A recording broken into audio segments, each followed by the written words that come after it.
This is Bloomberg Business of Sports. Sports is business. And whenever you are procuring talent, you must start with a criteria. Being owners of this league and wanting our league to be the best in the world, how do we make it better? The valuations are getting so high, the list of people who could purchase a team was getting really short. We have 8 strategic investment areas when you look at the world of sports. The NBA is already in 210 countries around the world. NFL is an amazing thing for the sports betting industry. We have the World Cup coming in 2026 to North America. Hey, if I get $1 million for going to a school, trust me, I'll be there. Bloomberg Business of Sports from Bloomberg Radio.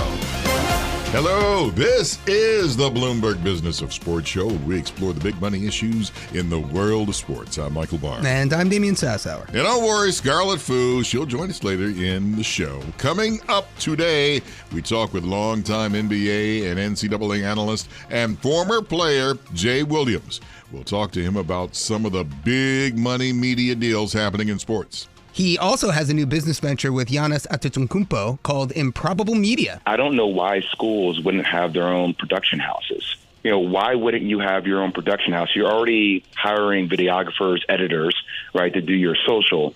Why wouldn't you partner with a company like us to then go out and say, why aren't we doing a documentary on Zion Williamson and his journey?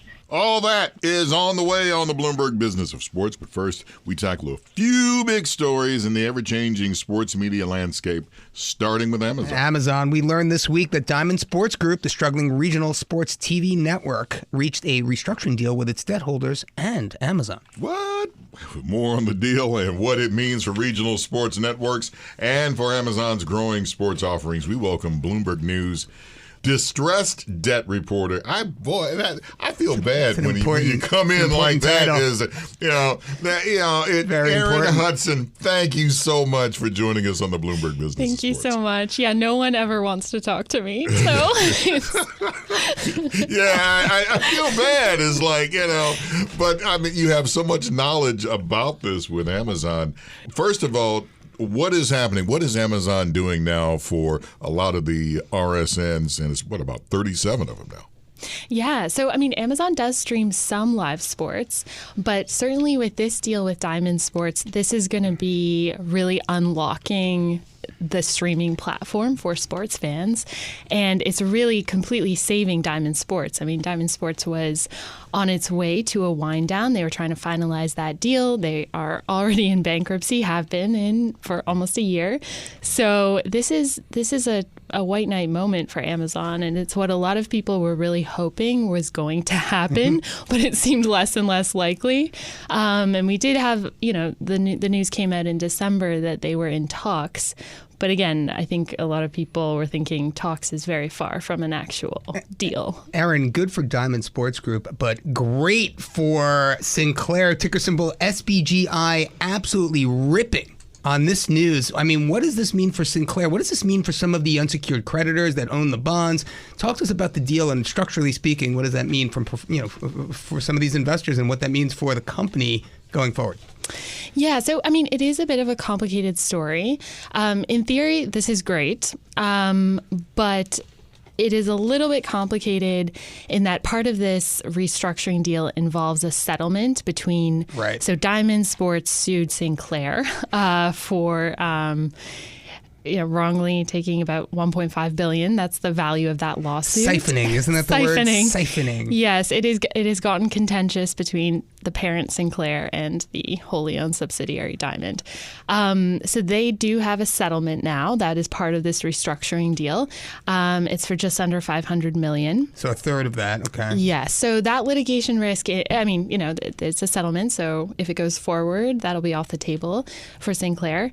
And I mean, for Diamond creditors, they were looking at potentially getting almost nothing. Right. There were a few things that, might have worked out. This wind down would have had one more year, basically, like the 2024 seasons of broadcasting.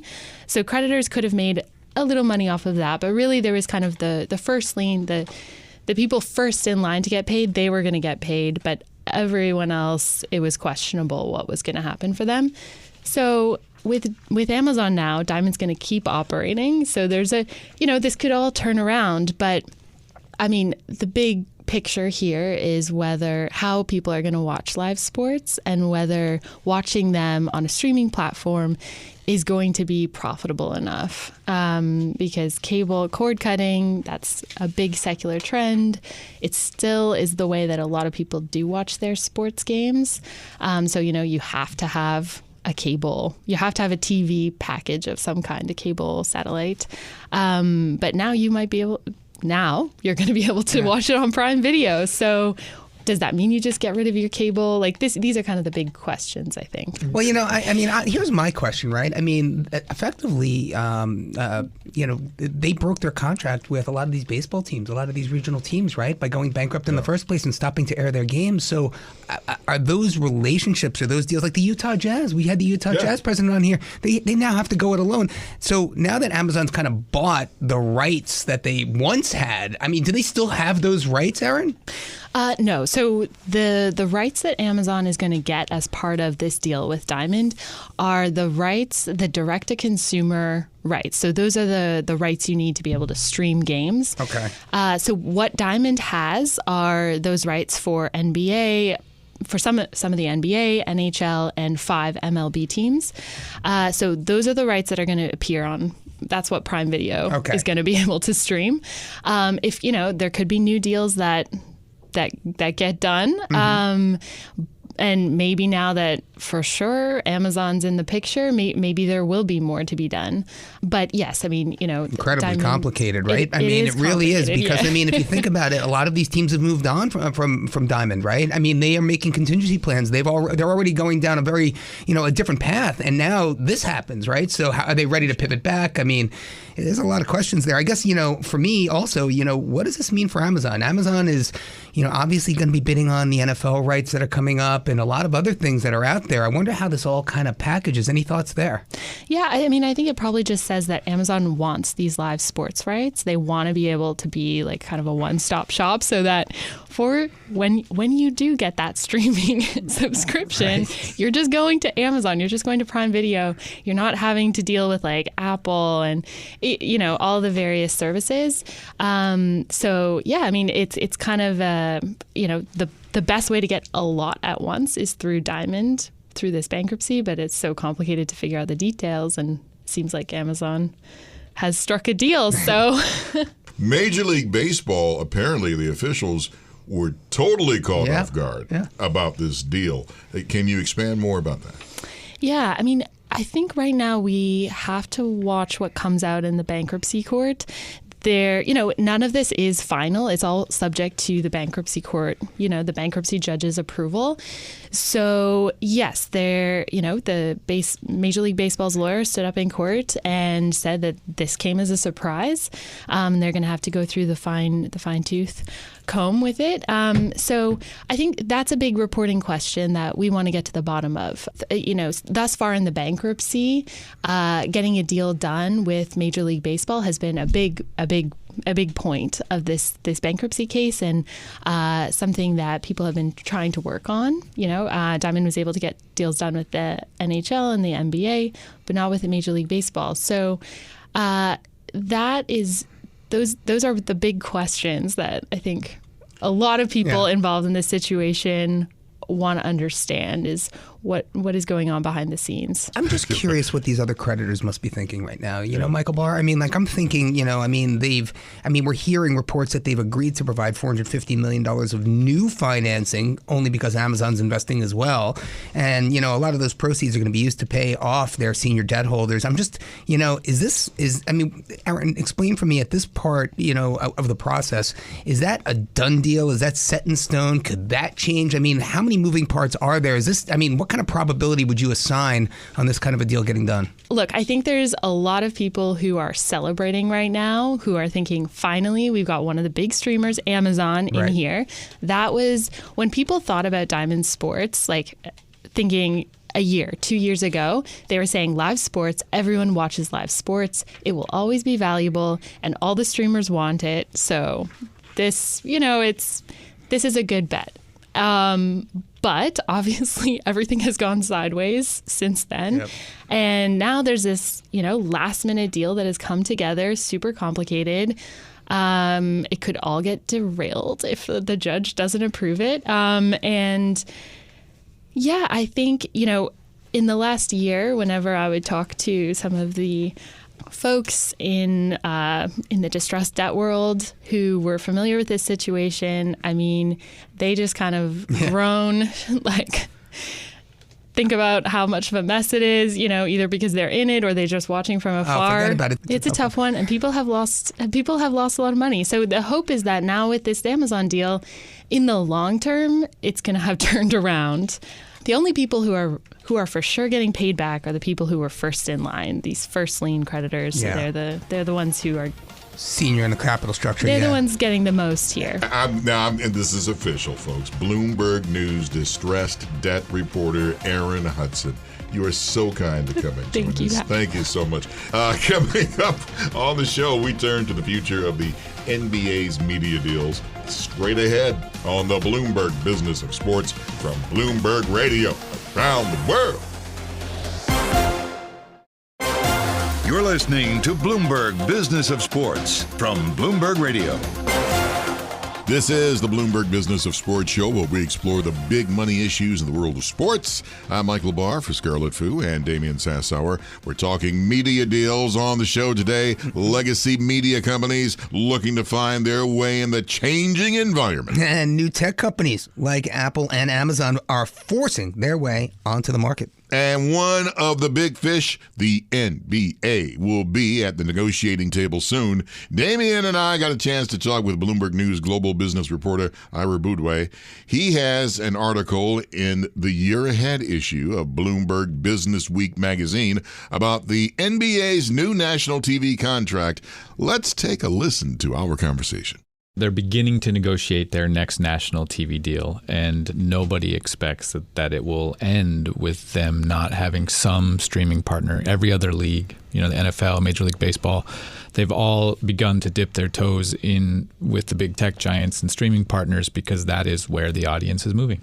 So talk to us about these contracts. I mean, here's the deal. We know the NBA's contract expires in 2025, so I think the word on the street, Ira, is that they're going to renegotiate this year, right? So we should hear something here in 2024 as to what these contracts will look like. I'm just going to give a number out here. A pair of 9-year deals with Walt Disney and Warner Brothers Discovery for a combined $24 billion. What can we expect that number to turn into in 2024? It'll be very interesting. A lot of people are watching. So those two incumbents, Warner Brothers Discovery, Disney, they get to have an exclusive window starting March 9th, although a lot of people say they're not going to wait till then to bring some bids to the table.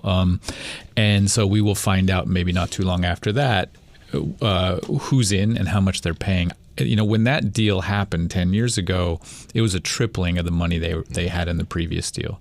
And so that's kind of the benchmark. But most people I'm talking with don't think they're going to be able to triple it again. Yeah. And that even to get close, they're probably going to have to expand the number of partners they're working with. So probably Disney/ESPN, ABC come back. Probably Warner Brothers Discovery with TNT come back, but then they're probably going to add to that. And what exactly that looks like is really what's going to be interesting to see. So what's interesting is that contract has resulted in huge, hundreds of millions of dollars in massive contracts, supermax contracts to NBA stars, over the better part of the last decade.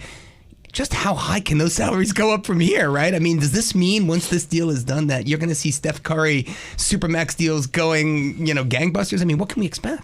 I think it's interesting because one of the things that everyone is waiting for this deal, partly because I think the league pretty clearly wants to expand into more cities. Everybody thinks Seattle, Las Vegas are the natural choices, but the league splits this money between its 30 teams. So they want to know what they're divvying up before they figure out how much to charge the new owners who get the new teams and how much they're going to be paying players. So it is the largest single revenue stream for the league. So much depends, as you say, on how much they can get. And if they want both player pay and franchise valuations to keep moving up as they have been for the last decade, they're going to need this deal to be significantly bigger than the last one. You put it in your article about how the landscape has changed from the people who are cable subscribers. Back when the original deal, 2014, was set up, it was about 100 million subscribers, and now it's down to 75 million. That's a lot of people. Yeah, I mean, those are the headwinds that the league is going to be working against, right? The cable bundle is slowly going away. We don't know where the floor is. And the big legacy media companies are kind of in cost-cutting mode right now. There's a lot of consolidation. It's not even clear. Some of the partners they're talking to maybe will be merging in the meantime. So you're not going to be able. The league's not going to be able to just go to the table with the same deal it had last time and say, now the price is 3x. Sign here. It's going to be different. They're going to have to slice off different packages and things, and they're going to have to go to a streaming partner because that's especially where younger viewers are, and the NBA has a relatively young viewership among big sports properties. But they're losing money right now. All the streamers right now, not the subscribers, but I'm talking about the people who are putting out the stream. They're still losing money with this. Right. That's why they're in cost-cutting mode, right? Like the big Disney and the others are they're in a squeeze between the attrition in the cable bundle and the fact that Disney Plus, you name it, Paramount Plus, Peacock, these things are still money losers for now. So they're going to have to invest in the NBA because it's still one of the best ways to get a large live simultaneous audience, but they're not necessarily feeling flush as they go to the table. So it's interesting, right? I mean, and I didn't know that Disney and Warner Brothers are going to be given that sort of first right of refusal. I don't know if it's first right of refusal is the right way to put it, but certainly they're going to get a first look here. And, I just have to think, okay, there's those two, but then you've got what? Comcast, Paramount, Alphabet, Amazon, Apple. Am I missing anyone? I mean, who else is going to be considered a big player in this negotiating deal? I think that's mainly the list. You could say Netflix, maybe. Okay, interesting. It kind of depends. There has been some talk of Netflix buying into this new in-season tournament that the league started this year, and then also trying to package with that some sort of access for an in-depth docuseries.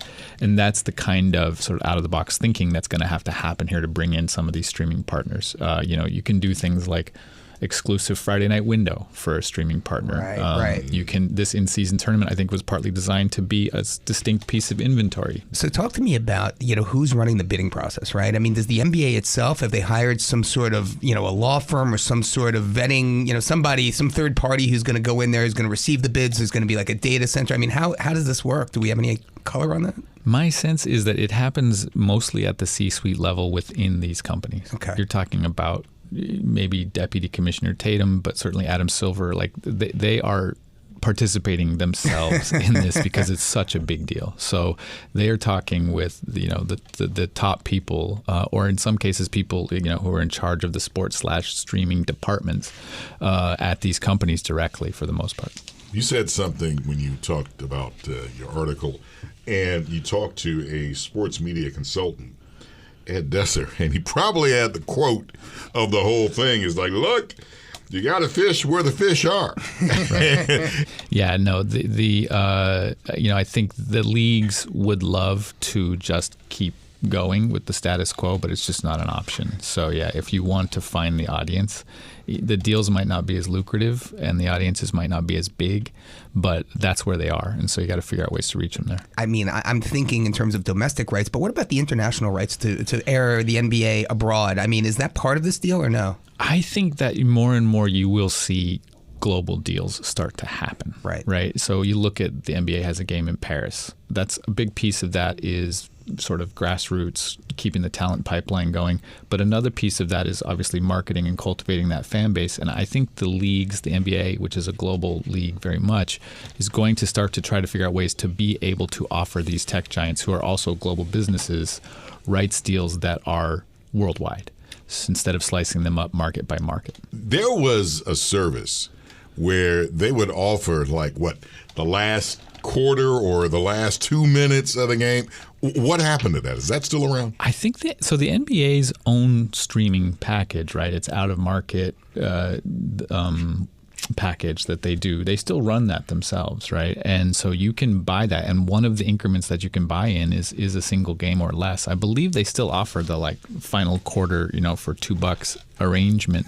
I don't know how many people use it, but they, in terms of getting out of market games streamed to your phone and through the league directly, that's still an option, right? And I think you will see leagues try to figure out whether they want to do that kind of direct consumer work more themselves or whether they want to offload that to somebody like Amazon who might be interested in it. That's Bloomberg News global business reporter Ira Boudway. His story on the upcoming NBA media rights negotiations is part of Bloomberg Business Week's Year Ahead issue. Check that out at Bloomberg.com/businessweek on newsstands and on the Bloomberg terminal.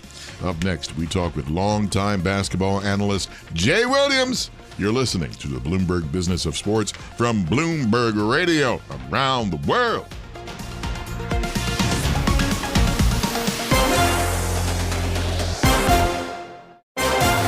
This is Bloomberg Business of Sports from Bloomberg Radio. Thanks for joining us on the Bloomberg Business of Sports show, where we explore the big money issues in the world of sports. I'm Michael Barr for Scarlet and Damian Sassower. We're talking media deals on the show today. Longtime ESPN basketball analyst and radio host Jay Williams knows a thing or two about sports media. On top of his career behind the mic and on screen breaking down games, he is co-founder of a brand new venture called Improbable Media, a venture he launched with NBA superstar Giannis Antetokounmpo. And guess who we have on the line right now? It's Jay Williams, co-founder. Welcome to the Bloomberg Business of Sports. Hey, I appreciate it, Michael. I was going to say that I'm sure a lot of people were hoping that it was going to be Giannis. Nope, it's me. That's fine. That's fine. And I'm okay with that. I'm okay with being in the background, Mike. We got two good ones, man. We appreciate it, man. Well, tell us about it. What is Improbable Media? I've had an interesting stint being involved in media for the last 19 years after my short stint in the NBA. And I've been very fortunate to work with, LeBron and Maverick from when they kind of were springboarding Spring Hill, doing a series with them on YouTube, and kind of got a chance to see both sides of the equation as an executive producer and as a talent within that series. And then work with Kevin Durant and Rich Kleiman to sell 2 seasons of The Boardroom about the intersection between sports, business, and finance to ESPN. And then, frankly, I started thinking about how I can work with athletes on a lot of the untapped revenue around them, from production dollars also to creation and ideation dollars. That typically that money goes to third-party agencies. And kind of through conversations with Giannis and his agent, put together our heads and thought of the name Improbable, just because, we're always trying to make the improbable probable with both our stories, him being from Nigerian descent, also myself and my accident and my own comeback story. So I think, the goal is to become the Pepsi-Cola of brands underneath us, with helping athletes kind of really monetize their ecosystems in today's age when so many investments and the portfolios are changing quickly in this new environment.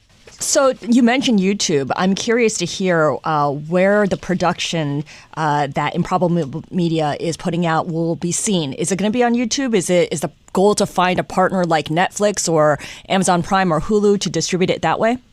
So we have our first doc coming out. Well, we have 2. We actually performed one for WhatsApp that Giannis, like I said, we're both of Nigerian descent. He actually went back to the homeland of Nigeria and actually experiencing, where his family's from for the first time in his life. So they were able to document that. And we also have Giannis, The Miraculous Journey, which we did with Word and Picks, Connor Shell, who ran 30 for 30 over at ESPN for a long stint.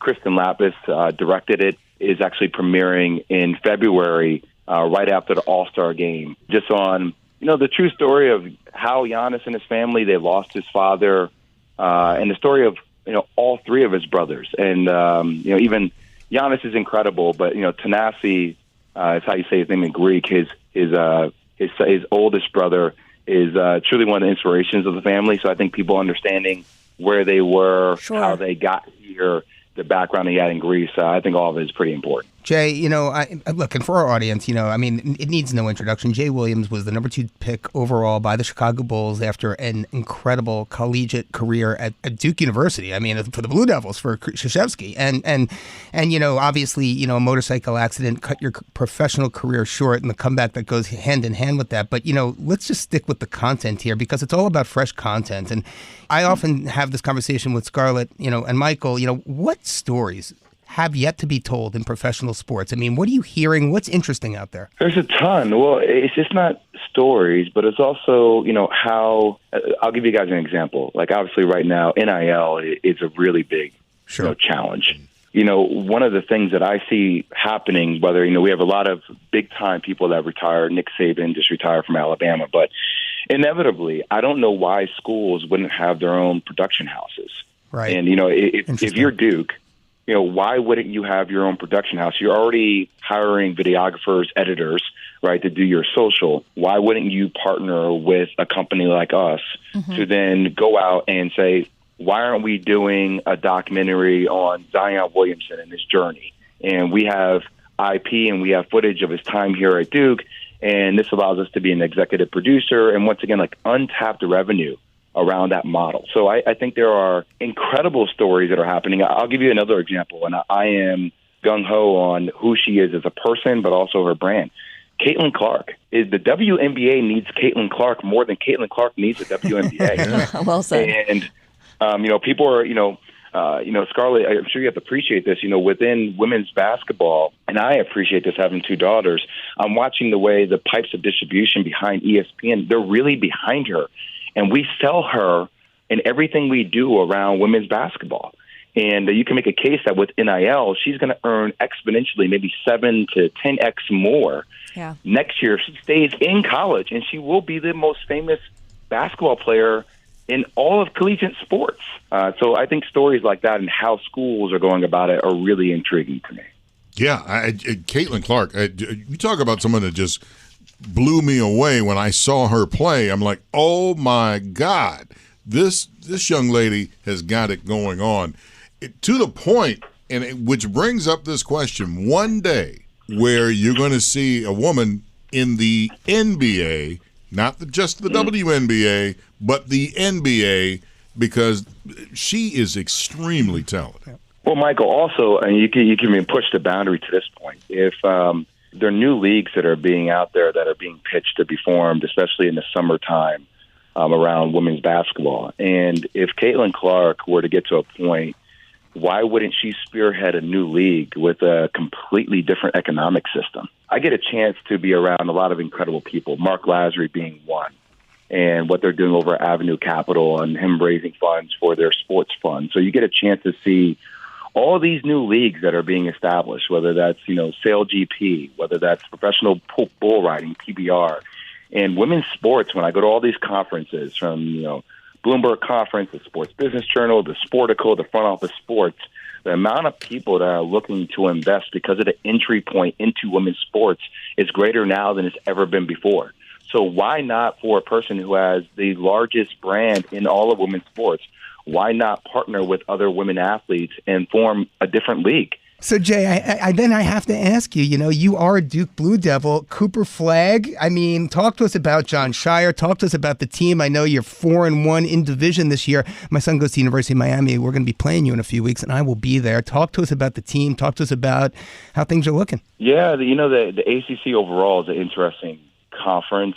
I don't know if you guys have heard about this, and I'll get to Duke in a second, but, you got Florida State on the football side, because football drives the most revenue. You got J.P. Morgan, you got Sixth Street Capital, a private equity firm, that are trying to pay over $200 million to get Florida State out of the ACC to the Big Ten now with all this conference realignment. And Florida State has a legitimate case, right? Like, their football team brings in more revenue than a Boston College, and there shouldn't be an equal split. So I think we're getting to interesting times in ACC as we try to bring more teams into the conference. Maybe we'll go to relegation, and one team might have to move up to a certain slot if they win a certain amount of games to share in the revenue more. But I think Duke is always going to be at that top threshold of the conference. And whenever you're filling in the shoes for a guy like Coach K, John Shire has his hands full. But Cooper Flagg might be the most exciting player we've had in college basketball since, Trae Young or Zion Williamson. Since and Jay what Williams. I mean by that, well, thank you. But what I mean by that is, think about it. Like this year, we just sat here and talked about Caitlin Clark. I'll ask you guys, who is the biggest college basketball player on the men's side? Do you guys know? I honestly, I can't really think of anyone this year. That's a great to the point. Caitlin Clark level. Yeah, Damian, that's my challenge, right? And I can make the case that it's probably Bronny James. Right. Because of LeBron James at USC, but Bronny James isn't putting up the numbers of an elite caliber player. Now, there are talented players, but no players that you see media engines behind pushing to the general public associating with college basketball. Mm-hmm. So that's where I think Cooper Flagg, you will see him everywhere next year the same way you have seen Caitlin Clark because he has that personality, he has that style and that play, and you will see between Fox, ESPN, gambling companies, his name will resonate differently. So I think that's the opportunity for a guy like him and Duke for them to marry that brand together to become extremely more relevant. I want to get an idea from you, Jay, on what you think about the new 8-year, $920 million deal for media rights that ESPN and the NCAA signed. What does it mean for sports beyond college basketball? I mean, Scarlet, I love that your nickname is Bulldog Scarlet. I'm going to go Bulldog now as well. I mean, I don't know how we do not go to a rev share model and how we do not go towards these players becoming employees. And I know there are challenges around Title IX. I know there are things I do not have all the answers, but just seeing Charlie Baker, the NCAA president, his proposal lets me know that we're going in that direction. And, I'll say this, when you think about a coach, we have the transfer portal right now that's occurring. And essentially, it's free agency every single year for all these players. Mm-hmm. You hear coaches complaining about retention. A lot of their players are being recruited off of their rosters in the middle of the season because NIL money is bigger and better at other schools. And you have these mid-major schools that can't retain some of their top players because these bigger schools are poking them. So I think we're going to see. I think we're going to see Division I shrink drastically. I think we're going to have one Super PAC league inevitably. It's going to go in that direction, and it's going to be a major rev share model. And I think the players are going to have to form. There's going to have to be a union because coaches are represented, schools are represented, but the players have no uniformed voice. And to me, that's a major concern, and it has to be addressed. Well, that's the thing about. As you mentioned, Scarlett, about what's going on and this deal. I mean, this is huge, as we were saying. Yeah, and it's going to be messy once you start talking about organizing students into unions because some states don't allow. Joe Moglia was just saying that right? We were just talking to him about unionization at the student-athlete level is it's uncharted territory. It's problematic and, lots of legal challenges ahead. So, I agree with you. I think it's going to be difficult. I just don't know how you do not push in that direction. I've already seen schools with NIL utilize some of their state legislation to dance around certain issues and NCAA. So that's why I said before, it almost feels to me as if the NCAA is irrelevant right now. I mean, think about how much revenue is being generated from the Big 12 or the Big. We now have UCLA and USC in the Big Ten. In the Big Ten. Even so, when I hear schools talk about, we prioritize education, how could you do that? Exactly. Right. The travel schedule alone, Scarlett, when you're playing a game, you're telling me if you're UCLA, you're going to take your classes and then you're going to travel across the country to play in Maryland on a Tuesday night, and then you're not going to miss classes. It's about driving revenue. It's about dollars. And as long as we start from there, I think the rest of the floodgates will continue to open. Special thanks to longtime NBA and NCAA analyst, as well as Improbable Sports co-founder Jay Williams for joining us on the Bloomberg Business of Sports. We are here each and every week at the same time, plus online wherever you get your podcasts. I'm Michael Barr for my colleagues Scarlet Fu and Damian Sassower. Thanks for joining us. Tune in again next week for the latest on the stories moving big old money in the world of sports.